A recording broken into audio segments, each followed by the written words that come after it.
Now for delegation. So first up, RNs, this message is for you here. Never delegate what you can eat. So we use the acronym U-EAT. U stands for unstable clients. So always stay away from delegating any of these key terms here. New, sudden, or even a change. Like a new admission, RNs must assess any new client first before delegating to an LPN or LVN. Now, it doesn't mean all new admissions. This just means to be mindful of unstable clients. RNs must always complete the first assessment and even returning to the floor after a procedure. So remember, RNs must assess first before delegating. And for post-operative or after surgery, once again, RNs must assess first.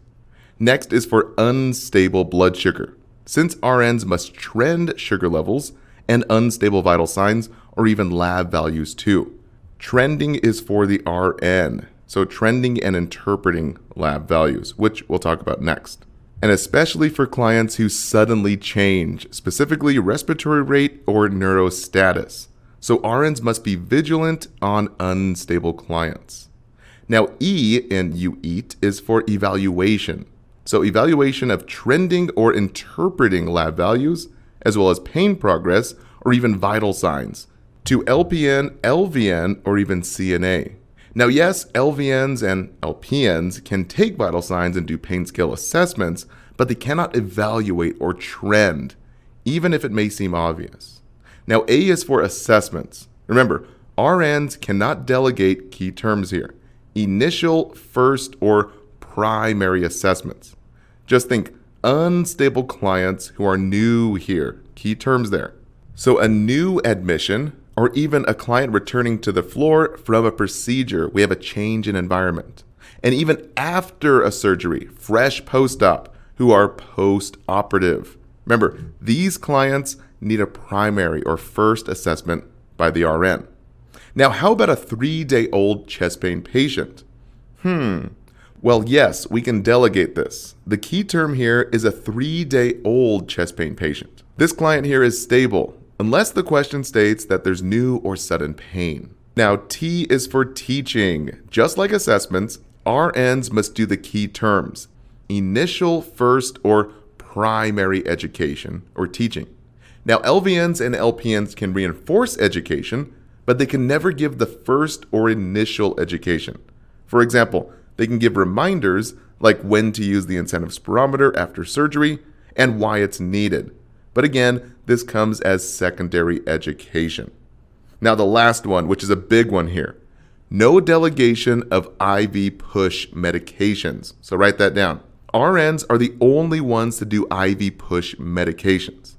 But LPNs and LVNs can hang IV piggyback medications on the NCLEX, since it varies state to state.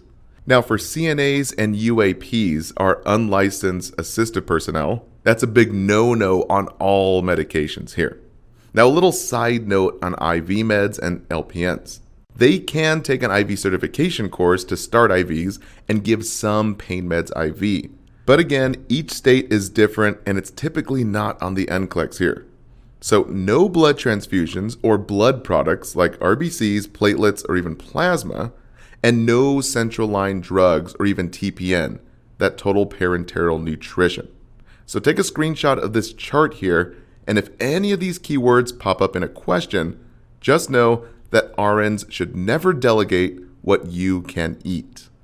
Now switching gears to LVNs and LPNs. You guys can do all the assessments, education, and medications with the exception here. So write this down. Assessing, teaching, and monitoring as key terms, secondary, reinforce, or follow up.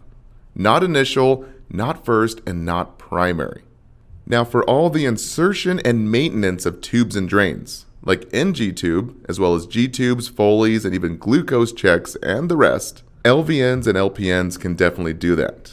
Now in terms of medication, the big one here is no IV push. Yes, IV piggybacks can be hung because it varies state to state. But here's the big yeses here. So yes, monitor a blood transfusion. Yes, for administer an IV piggyback medication. But no titrating or changing the rate.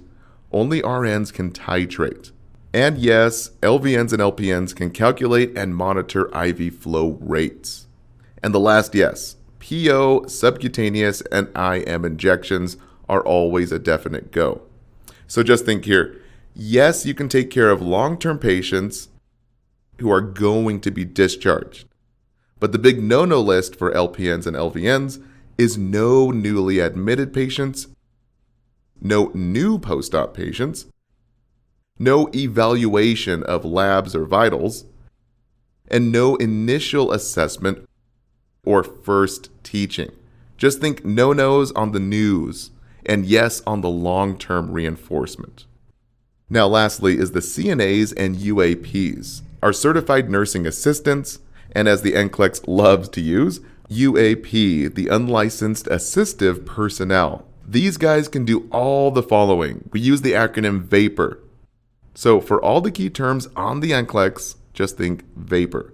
V for vital signs. A for ambulation, only if the client is stable, obviously. So no new post-op or no newly returning from a procedure. P is for position change or even bathing. E is for eating, so yes on feeding assistance and a no on swallow precautions or a client with NPO. And R is for recording I's and O's, that input and output. And the three big no-nos here. No teaching, no assessments, and no medications for CNAs and UAPs. Now a few NCLEX questions here.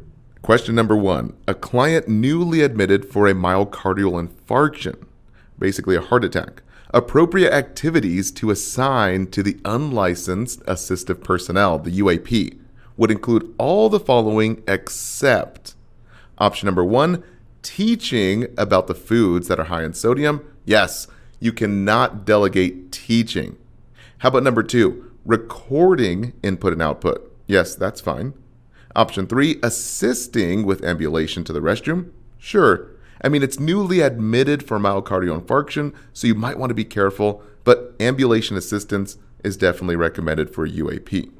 And reporting to the nurse that the patient complained of chest pain, for sure. UAPs can definitely report chest pain. So option number 1, never teaching. UAPs can do all the rest here, so remember, no teaching, no assessments, and no medication. Now, question number 2 here. Which of the following should the registered nurse delegate to the LPN or LVN? Select all that apply here. So option number 1, administering subcutaneous insulin. Yes, all medications except the IV push ones.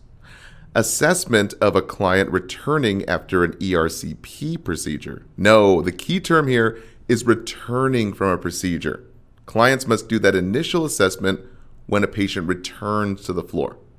Option 3 here, initiating a primary IV medication. No, key term here is initiating. This is a new IV medication. The RN must be there to assess any type of new IV med. Option number 4, reinforced teaching for a client recovering from surgery. Yes, reinforced teaching is okay. Remember, it doesn't say new or initial teaching. Option 5, urinary catheterization. Yes, Foley's are cool. And option number 6, secondary assessment of a client's chest pain. Yes, secondary assessments are Gucci. We are good to go on this. Just no first or initial assessments here. All right, that wraps it up. Thank you so much for watching. Don't forget to take your quiz and download the study guides. And also feel free to share the love, share with a classmate, and even your instructor. See you guys in the next videos.